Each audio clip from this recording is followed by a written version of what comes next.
Hello everyone, this is Vrushali. In previous session we discussed about architectural and user interface design with examples. I have mentioned complete software engineering subject playlist link in below description box. Now in today's session we will discuss the next important topic, that is component level design. Let's start the session. In this session, we will discuss about design model, component level design model, their benefits, steps, example, view, then component level design for web apps. At the end, we will discuss some important questions that have asked in previous year question paper. Let's see all these points one by one. As we discussed earlier, in software engineering, there are four types of design model. This design model represents data structure, program structure, interface, characteristics, and different procedural details in the form of design. In previous session, we discussed about data design model, user interface design model, and architectural design model with examples. I have mentioned link of that videos in below description box. In today's session, we will discuss component level design model. Now, the first thing is what exactly component. See, component is just a one module. For example, in college management system project, there are student, teacher, HOD modules are there. So this one module is called as component. Basically, component is a modular, portable, replaceable, and reusable set of well-defined functionalities. For example, in your project, there is a login module. So you can reuse those login module into the another project, or you can replace one module with another module. So this is called as component. Now what is component level design? So basically, while generating a software design, you need to divide a complete software design into multiple modules. There is module by module design is there, right? So this is called as component level design. This component design describes communication, interface, algorithm, and functionalities between each and every components or modules. Now, there are activity diagram, data flow diagram, conditional notation like if else statement, then repetition, selection, sequence.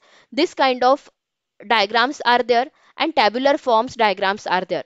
These are the different notations of component level design. Now, the next topic is benefits of component design. See, due to component design, the major benefits is it make every module reusable. You can reuse the module into the another project or within the same project. They reduce the cost of every module because of reusability. Then client get interaction with the system with each module. For example, a particular college management system project, a particular customer want student and teacher module first. After that, they want HOD and principal module. So as per priority, developer deploy student and teacher module first. So client interact with particular system with different modules, right? So they increase the reliability of the system, which is very easy to maintain, and which each component of functionality is mentioned clearly. For example, in student module, student marks, student awards, then student attendance. So everything mentioned as per their functionality within one module. These are the benefits of component design. Now, next topic is steps of component level design. The first step is as per the project requirement or as per the problem statement of particular project, first identify all the design classes that correspond to project domain. For example, in college management system project, there are student class, teacher class, HOD class, then student marks class, student award classes are there. So identify all the design classes. Second step is identify all design classes that correspond to infrastructure domain. For example, all the graphical user interface class means front end design classes. Then identify those class which interact with the database. For example, student marks class. They interact with database for inserting and updating student marks in particular database, right?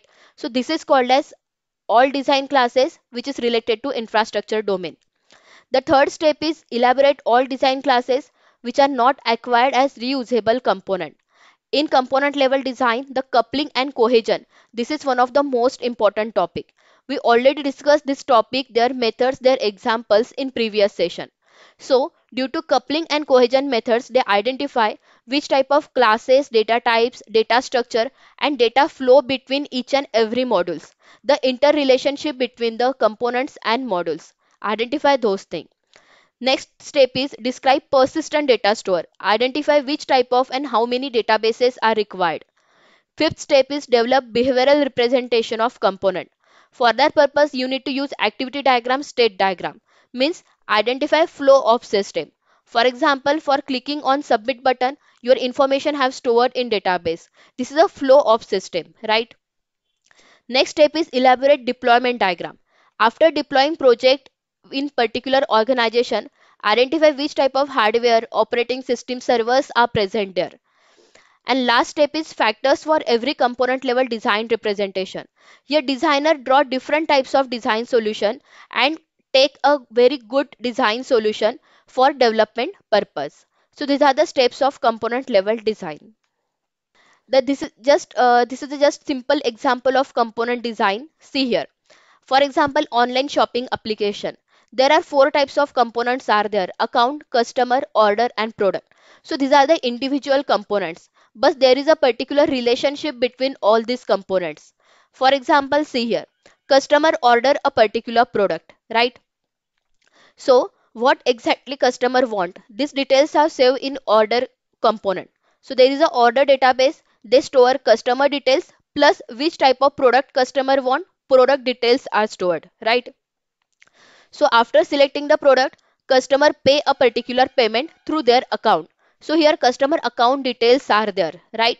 Means there is a relationship between each and every components. So this is called as component design. The next topic is component design view. So there are total three types of view to view a particular system through component design. The first view is object oriented view. So basically object oriented view focus on how many classes are there in particular project and what are the relationship between all these classes. They identify those things. They identify which type of object, methods, properties and functionalities mentioned in one class and how all these classes are connected with each other and data structure and algorithms required in particular product or particular project. So this is called as object oriented view. See here. For example, there is an employee class. This employee class extends two classes. One is a salary employee and another one is a hourly employee, right? This employee class having id and name, this type of data types are there. Integer and string type of data type is there, right? These are the attributes and there is also methods are there, right? So identify all those things, means which type of data type, which type of attributes, which type of methods are there, what are the relationship between each and every class. So this is called as object oriented view. They identify particular product by using object oriented concepts like inheritance, abstraction, polymorphism. These all concepts are used for viewing purpose. The second type of view is conventional view. Basically, conventional view focus on all the logical and internal operations performed in class. For example, in particular project, there are if else condition is there, while loop condition is there. For example, there are mathematical operations are there. So identify those type of view are called as conventional view. Conventional view also focus on calling and coordinating request. For example, we can call one function from another function or we can pass different parameters to one function, right? So identify all those things, means which type of functions are there, calling functions are there, which type of parameters are passed, how data are passed between one module to another module.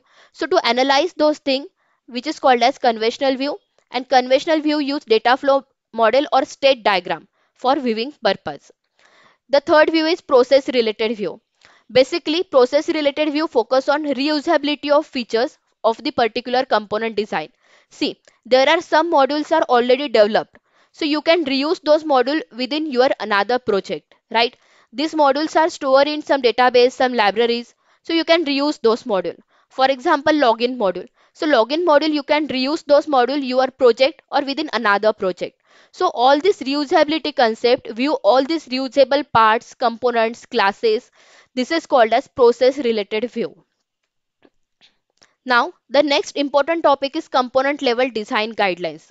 So these guidelines are divided into the three parts. One is a component, second one is interface and third one is a dependencies and inheritance. So while generating a component level design, you need to follow these guidelines. The first guideline related to component means there are proper naming convention or consistent naming conventions are necessary, which naming conventions are understandable to all the stakeholder.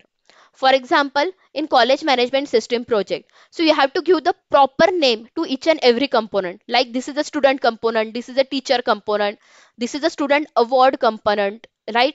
Means which is understandable to all stakeholder, which type of informations are stored there. You can also mention a good infrastructure component name. For example, you can use stack data structure. So mention stack data structure, graph data structure, means properly mention all this naming convention which is understandable to all customers. The second guidelines related to the interface means each and every components placed on particular form independently, and there is a communication between all these interface. Let's take an example of particular website. On this website there are proper text box, buttons, then checkbox, radio buttons have present, right? So these all components are present properly in sequential manner, right? For example, on in registration form, right? And there is a communication and collaboration between all these components. And third guidelines which is related to the dependencies and inheritance. See, while generating a component level design, you have to design in this way where inheritance concepts are shown. Means which is a base class, which are the derived class, right? So top to bottom concepts you need to show. Also you need to display data flow, that is left to right data flow. Means from start to exit. The complete data flow will be shown in particular component level design. So for that purpose, they use coupling and cohesion methods in detail. Next topic is component level design for web apps. So this is also one of the most important topic. So first we understand what is web app component. See, basically web app component means there are cohesive functions are used. For example, see here, this is a particular website. On this website there are headers, footer, then image section is there, then blog post is there, text are there, right? So these all features are encapsulated into the one function, one form, right? So this is called as web app component. Means all cohesive functions are there which provide a data processing for the end user. End user easily access those data because everything mentioned properly on particular form, particular website, right? So this web application includes some online form, shopping carts, word processor, spreadsheet, video, photo editing. So each and every application use component level design. So this component level design important elements are these three elements: content design, functional design and deployment design. Now first we understand what is content design at component level. So basically content design focus on objects and their collaboration between their presentation and their packages and their characteristics. For example, see here, this is a client, this is a web server. This website front end interface shown to the client, right? So on this particular website there are every components have placed properly, right? And their interrelationship between this means there are different menus are there. This is a headline, these are the particular options, sub modules are there, right? So this is called as content design. You have to mention every content on particular website in easiest way, so each and every user handle those content properly. The second is a functional design at component level. So basically functional design at generated at the web server means generate content and navigation capability in dynamic fashion. You can click on submit button, information stored in database. When you click on particular link, next link will be open. So this is called as dynamic fashion. And they also access all the data from the database. So functional design which is related to the dynamic fashion format and all the database query access and data interfaces. This is called as functional design. And content design focus only on front end interface, front end content, right? And the next third component level design is deployment design. So after completing this website, you need to deploy those website in particular customer environment, right? So at that time you need to know which type of personal computer, which type of internet connectivity, server, then security at customer end, right? So to this is called as deployment design.